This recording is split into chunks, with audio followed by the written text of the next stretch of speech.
For years, perhaps even decades, Western Sahara has been described as a forgotten conflict, with no fighting taking place, but little sign of a resolution either.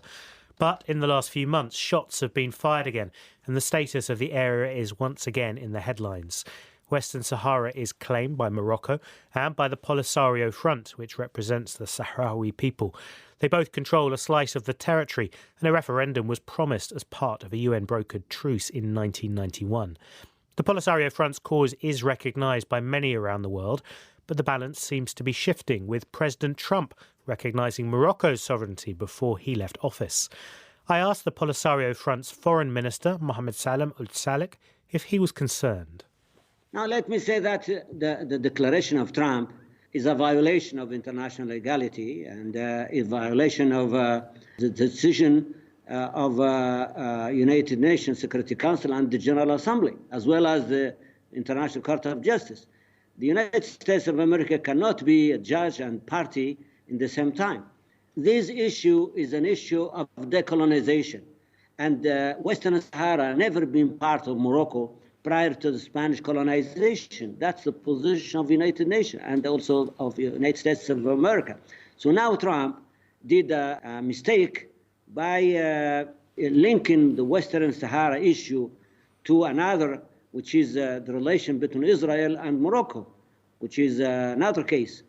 And that's why European Union and even United Nations, and especially African Union also, they said there are two separate issues, and the Western Sahara cannot be solved as a question of decolonization without the respect of the international law, and which recognizes the Sahrawi right for self-determination and independence. Now, we are very open to peace with Morocco, with our neighbor, but in accordance with international law and in accordance with what we have signed.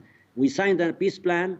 Morocco must apply and must respect and honor its own commitment signed in this settlement plan. Minister, when I hear you making these arguments, many of these positions haven't changed in essence for 1, 2, 3 decades. When I travelled to the camps near Tindouf, your camps 10 years ago, a bit more, similar arguments were being made in essence.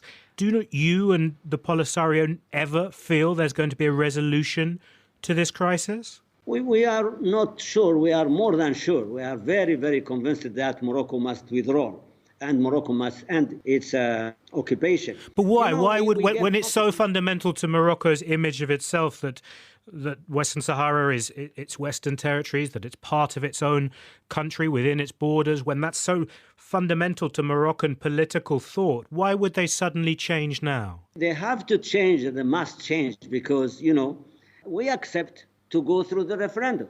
But we have been waiting 3 decades.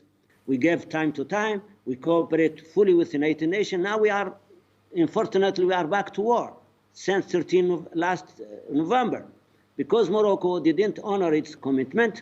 And now that's why the African Union Summit of Peace and Security last March decided that we have to work with African Union and the United Nations to find a new ceasefire, which means that the old ceasefire doesn't exist anymore, unfortunately.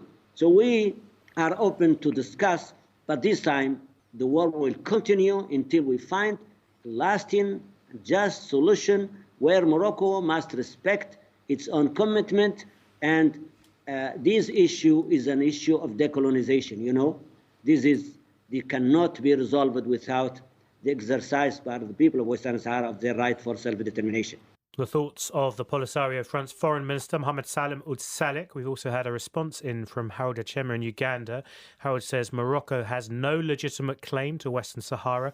The African Union and the United Nations must urgently take appropriate action to end what he calls Morocco's illegal presence in the territory.